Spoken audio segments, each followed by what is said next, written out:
পরিত্যক্ত অবস্থায় পড়ে আছে কোটি টাকার সুইচ গেট। কৃষিকাজের জন্য বাঁধ দিয়ে সেচ কাজ করছেন কৃষকরা।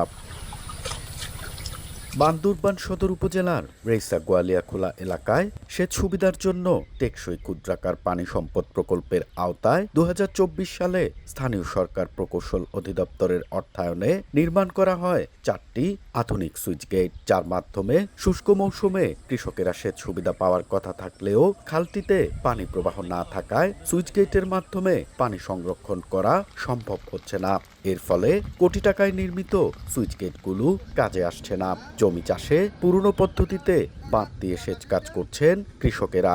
বস্তা দিয়ে হালত গোদা বাঁধি তো হারে শ্বাস করিস মেশিন দিয়ে পানি তুলি। সুইচ গেটের যেভাবে আমাদের এই ভাগ্য উন্নয়নের জন্য করা হয়েছে আর কি, কিন্তু সেভাবে হয় নাই। আমাদের এখানে পানি লাগবে 10 হইতে 12 ফুট।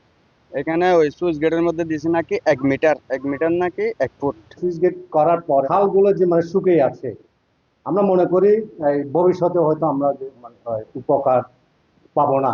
তবে শুষ্ক মৌসুমে সুইচ গেটের মাধ্যমে অনাবাদি জমি চাষের আওতায় আসবে বলে জানান নির্বাহী প্রকৌশলী। সুইচ গেটগুলো করার কারণে আমাদের আগে যে অনাবাদি জমি ছিল সেইগুলো এখন আবাদ করা যাবে।